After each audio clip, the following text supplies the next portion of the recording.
Welcome back, friends, to the darkest of times in Germany. It's 1945 now, and you know what that means. We need to plan our new missions. We have saved our neighbor's son Klaus, but as a result of that, our headquarters is under scrutiny. Maria Esser and Wilhelm Etter have both been seen and are really, really affected. Now, we can do some things here. We could go into hiding.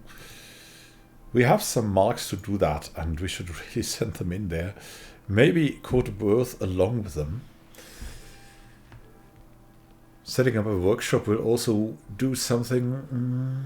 Loot destroyed buildings will be kind of cool. To gain some more resources, collecting donations would make us tick. There's so many good options, but first I think we need to hide somewhere. Wilhelm Etter here, Maria Esser, and we'll go for Kurt Worth as well. If we're doing this, all of these should do that. Now, I mean, collecting donations would be really, really helpful. Getting supporters as well. Now, that's a long-term thing, right? So she would be good at that, Catholic conservative. And maybe talking to workers would be the Hagelstein's thing. He's the Catholic conservative as well, though. That's collecting donations. We wanted to talk to workers. That doesn't look so great, right? The Christian community or the workers. Let us see. We can get 5 to 6 here, and with her 7 to 9. What can we get here? 4, 6 to 7. They could do something there, but if we send them alone, we could get 4 here, and we could get 5 to 6 here. Yeah, I mean, but that's a very, very much higher success chance. For those Christians, we could loot destroyed buildings. Let's see how that works out. Yeah, being reckless is not good here. It's too dangerous. We could gain one thing. He could gain something, but he needs help. Gain a couple of things, but yeah, let's see about collecting donations. It's so hard. I think we'll send them both to the Christian community. It's the safest thing, and it will give us some supporters. Doesn't give us much, though. Not much at all. It would give us much more to get some leaflets done. So setting up a workshop, for that we would need money. So it all comes back to the money right now, right? So let's collect donations. It's kind of good, right? So he could do that. He would be perfect for the job.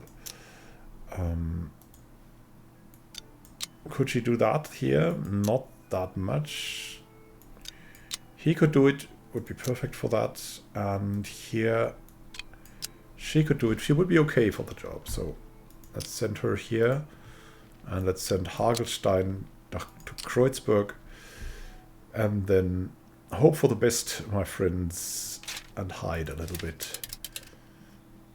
We've lost one supporter. We'll lose more, but hopefully we gain some money. Get Hagelstein in Kreuzberg. Yes.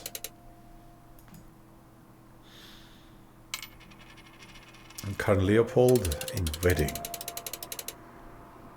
So good. The rest of us is hiding.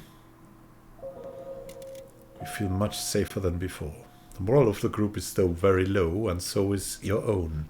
So members openly discuss giving up and just hoping for the best. You don't dare saying it out loud, but you are thinking about it too. New dangers and terrors every week, life or death decisions. It's tempting to just leave it all behind. Fliegeralarm. US planes attack retreating Wehrmacht at Remagen. And the fight for Budapest. German weapon SS troops attack the Red Army near Budapest. They're still on the attack. This is crazy. It's madness. Free Poland. Communist Lublin Committee becomes provisional government of Poland. 8th of January 1945. If the Soviets ever reach Berlin, I don't know if there will be anything left for them to invade, says Wilhelm Etter. We may just kill each other first. Why do you say that? Outside I saw a fight. Certainly not the first one I've seen. But this one was between two mothers over food stamps. They just tore into each other as their kids watched. We must maintain our humanity. Terrible. The will to survive can bring out the worst in us. If we lose our humanity, we're doomed to a miserable existence. Still suffering. And now, the morale is so bad. Can we recover somewhere? We could set up a hideout, which is extremely risky. But we have the money to do it. Could free prisoners. Is there anything that would help our morale?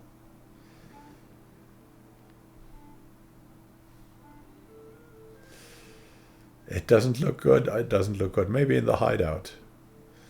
Maybe setting up a workshop would help. What do we have? We have 89 marks. We could set up a hideout. Thanks to our supporter Ida Roth, we learn about the remote apartment that will make an excellent hiding place. We can now set up a hideout. One guy alone can do it. Gerhard Hagelstein, maybe?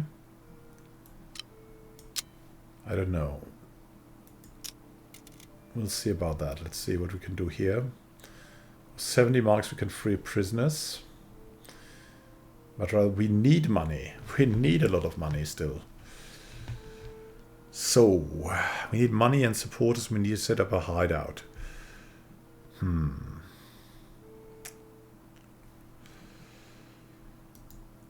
can talk to workers? She can talk to workers. How about Etta? Etta would be good at that as well. And it's not risky. Can he also... Look, he can also collect some donations. Talking to workers, is that less risky? No, not really. It's less good for him. She could talk to workers. Would do that pretty fine. That would be a great success for her. But for him as well. Let's have him do that.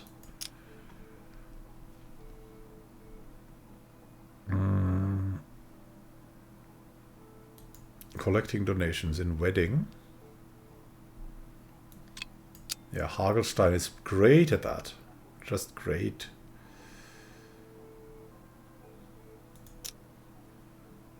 Can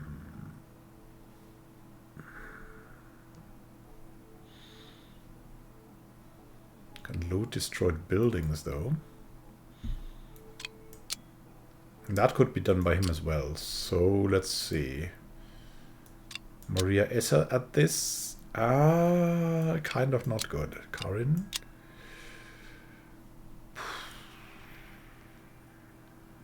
Yeah, but she's good strength. Yeah, we'll send her to do this. Our leader must set up the hideout, right? Then we have Karin and Gerhard, who could like loot buildings or talk to, who could talk to workers. We could do this. We're terrible at that. Gerhard could do this. He's also terrible at that. Karin could do this. She's also terrible at that. So that's not an option. Talk to the Christian community. We could still do this. It would be done very well. But we need that hideout. So let's see. Destroyed buildings. Karin and him. Well, she's reckless though. That increases the danger. Court would get this to 3, but much more successful. Yeah, maybe Karin will have to set that up. We'll loot destroyed buildings together. And Karin will set up the hideout. Here we go. Wish us a lot of luck. A lot of marks. Hagelstein is searching a bombed building. The police show up. We'll hide. That's too many. Stay calm. We had to abort the mission. At least we haven't been seen. The matter with the group's supporters. Oh my goodness. As a witness. The witness leaves. And we're successful. At least a little bit of money. Oh, Maria Esser visits. And she gains a lot of money. Raking that stuff in now. Karin Leopold rents a small place in Schönberg under a false name. You can hide fugitives and equipment from the authorities. Well, if the group is very low. But we have set up the hideout. Flugpost. Air raids. British bombers attack Munich and drop over 2,100 tons of bombs. I don't even know how destructive that is. It seems like it's hell on earth. There's a winter war. Soviet artillery units open the Red Army's winter offensive against the German Wehrmacht. And an attack on England and Alle Berlin. A German rocket V1 hits close to Yorkshire. 15th of January 1945. Maria Esser keeps falling asleep during our meeting. I ask her if she's tired and she responds, "It's hard to sleep with so many strangers in my home." What do you mean? You know about the latest bombing? It was a bad one. They destroyed an entire neighborhood, thousands without a home. Some of them friends and relatives. I had to take some of them in. A generous soul. I won't be as generous next time. My uncle's snores are so loud they make the walls shake, she says with a smirk. Oh well. And thankfully we've got a hideout now. Here. Can we do something for morale? Anything. We have an extreme risk here. We don't know what we could do.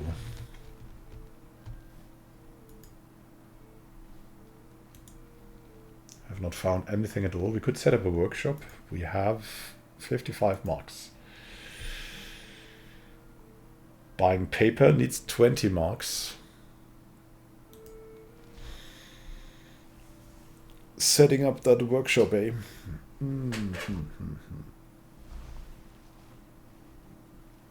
That's something we should do. Worker Hedwig Sauer tells us about a remote garage that we could use to set up a workshop for the group. Yeah, I mean, is it disarm a Volkssturm squad? Attack on a Volkssturm squad? What's that? Oh, hideout.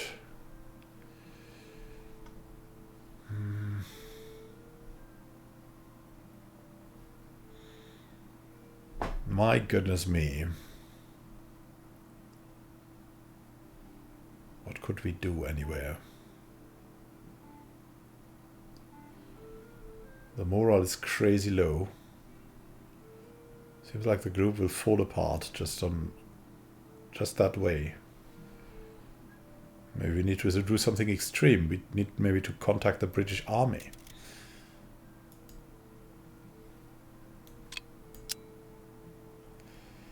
Gerd Hagelstein. Maria Esser adds a lot of risk. What about us? What about Karin Leopold? She's reckless. Can we give that some money? Money doesn't help. Army uniform. Ah, yeah, that would help a little bit. And a fake passport. Yeah, that would help too.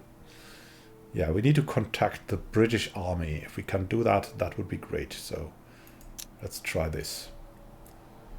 Then we still need some money and we need to set up a workshop. But we first need to buy paper and stuff too, so money is more important.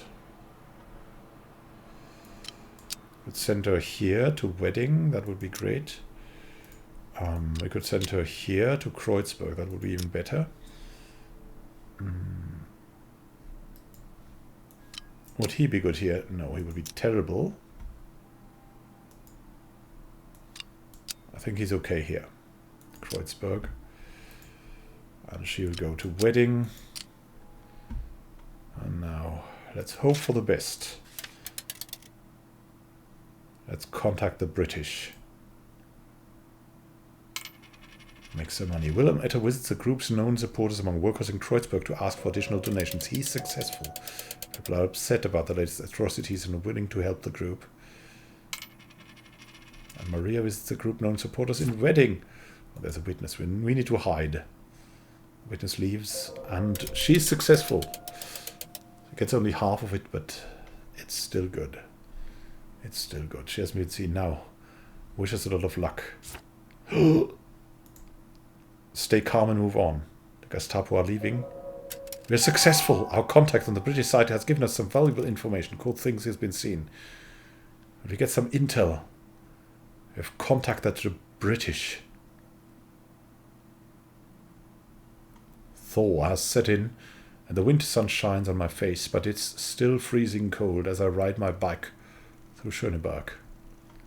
We'll take our time. 2 large loaves of bread are heavy in my backpack. It wasn't easy to find them, but now we have enough food for the week. We'll look at the station. The area around the Bayerischer Platz metro station has been destroyed in the bombings. When I suddenly hear the sound of the air raid alarm, I think I need to take shelter. A skinny boy wearing the uniform of the air raid volunteers steps into my path and shouts, "Don't you hear the alarm? Come into the station now!" I don't know if I want to follow this man, but I think we have to follow the boy. I follow the boy down the stairs into the metro station. There are dozens of people there already. A train full of passengers is waiting on the tracks ready to leave. More people come from behind and push me aside. We'll stay where we are. We don't trust trains. More and more people push from behind, and I decide to look for another spot. Close to my left is a large pillar. It looks like I could sit there. A little further, next to the waiting train, is a bench that still has an empty seat. No, we'll go to the pillar. The pillar, I put my backpack down and try to get comfortable. The stream of people coming from outside has slowed down. We'll look around. Next to me stands a young man. His eyes are sunken and his face is ashen. He's shivering. Are you all right? Let's give him some bread. He likes some bread. He shakes his head. I notice that he has a coat with him, but he keeps hold of it instead of putting it on. I'll inspect. I take a closer look at the coat. I see a flash of something yellow on his coat. A Jewish badge. This must be why he's trying to hide his coat. We'll help him. I can see your badge. That's dangerous, I whisper. He covers the scrap of yellow badge with his hand. It's also suspicious that you aren't wearing your coat, I say. We'll offer to hide the coat in our backpack. He hands me his coat and I stuff it into my backpack. Thank you. We, people like me, are not allowed to come here, but I was scared, of course. Don't worry, say. I'm caught. I'm on your side. What's your name? I'm Peter, says the young man. Where do you live? I live in Tempelhof, but I work in Spandau. It was on my way home when the alarm sounded. I know that I'm not allowed to be in the metro, but I was scared. They said a serious attack was coming. I didn't know there were still Jews in Berlin. There are only very few, says Peter. Most have been deported, but I am working at an ammunition factory in Spandau. That's why they haven't sent me east yet. An ammunition factory. Metro employee closes the gate to the station. No one gets in or out anymore. You can still hear the air raid sirens, but no bombs. I return to Peter. Can you tell me more about that factory? Sure, he says, but better not here and now. Do you have a pen? I hand him a pen and a piece of paper from my backpack, and he writes something down. This is where I live, he says. Meet me there tomorrow night at 7, and I will tell you what I know. You sure don't want any bread? Break off a piece from one of the loaves and we share it. People in the station are sitting together in small groups, chatting quietly, as if the bombers could possibly hear them. Wait. The high-pitched whoosh of bombs falling. The hammering of anti-air guns, a loud bang. That one was pretty close. We put the hands over the head. The ceiling rips open and for a moment I see the sunny blue sky. I'm flung through the air. A cloud of dust surrounds me. My eyes and lungs burn. I look for Peter. Peter's face appears. He's mouthing words. I can't hear anything. He points toward a bright spot in the dust and reaches for my hand. I take his hand. Peter pulls me up. Passengers in the waiting train are still patiently sitting in their seats. They aren't moving anymore. They're dead. He drags me toward the light, my backpack. Peter shakes his head. My hearing gradually returns, a wave of crying, moaning, and yelling for help. People crawling in pain, others just lay still. He pulls me upwards toward the street. We climb. We stand in front of the metro station. Only there's no station anymore, just a skeleton of steel, concrete, dust, human suffering, and death. I turn to Peter. Thank you. Thank you too, says Peter. An ambulance arrives. People start to carry the wounded out of the destroyed station. A grey truck stops at the corner and men wearing the uniforms of the Waffen-SS jump from the truck. We'll hide, we're hurt. Peter has seen them too. Thanks again, he says, and disappears around a corner. Thank you too, I say. Watch the scene. War and death in our homes. Germany has brought the rage of the world upon itself. Why is there no uprising? Well, because everyone is busy trying to survive, I guess. Will they ever learn from this? Will people ever even learn from this? Will we come out of wiser for this? The moral of the group is extremely low. And now we don't really know what to do. Let's hope that we don't lose anyone. In the next episode, thank you for watching and happy gaming to you. Resist what you don't like and support what you like. Have a great time until next time and happy gaming. This is Immanuel signing out. See you soon, my friends.